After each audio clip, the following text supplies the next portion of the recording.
Hi, my name is Mayde Alpi, and I am the director of Querencia. Hi, my name is Sam Gonzalez, and I'm the artistic director of the Joust Theater Company. Hey, I'm Daniel Anthony Hidalgo, and I'm playing the role of Milo in Querencia. Hi, my name is Benne, and I am the playwright of Querencia, an imagined autobiography about forbidden fruits. Querencia is a memory play, so it is an adult Milo looking back at the most important moments of his life, the good and the really, really bad. So the play Querencia is about a boy named Milo, who in the play begins as a 23-year-old, but it's a memory play, so we go back in time and see him as a 13-year-old as he's discovering his sexual identity. In the play, Milo has to deal with this idea of femininity and how it is seen as weakness in his culture. When he's putting on nail polish with Zoe or trying on his mother's heels, these are things that are seen as, even by the women in this play, as signs of weakness, of being a bitch, which is something that a man doesn't want to be in this play and in this culture and in reality.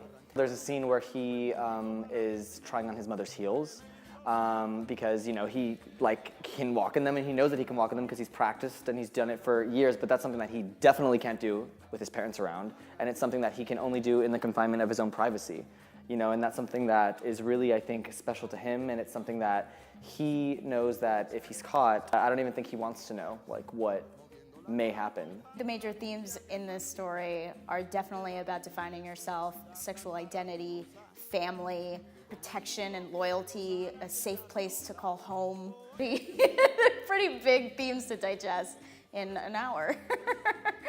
The play is really about Milo finding strength, despite the fact that femininity is seen as a weakness, is seen as being lesser than. I would say that the thing that resonates with me the most about the piece is that I did subtitle it an autobiography. So while much of it is imagined, there are very personal details throughout the piece that came directly from my experience, and I feel like I identify with all of these characters and know very specifically who these characters are.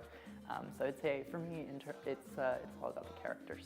So many of the youth nowadays, the gay youth or the LGBTQ youth that identifies as such, you know, a lot of them don't have, I think, as much of a problem coming out now as maybe they would have 10 years ago, because it is something that is slowly but surely becoming more and more acceptable.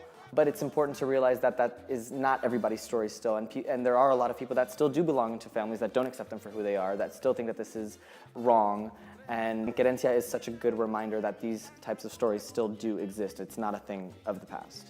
I think the thing that I love about this play so much is that it's coming from a beautiful array of Latinx voices, specifically in the Latinx community. There is this really big sense of patriarchy and matriarchy and your expectations in both. And I think throwing that onto kids is really difficult sometimes.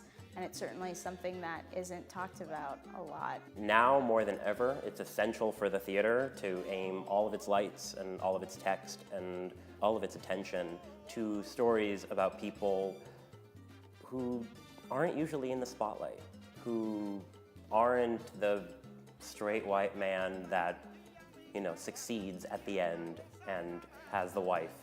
There are so many more stories to tell, so many more interesting stories to tell, stories that make up what is the American culture and therefore the American theater.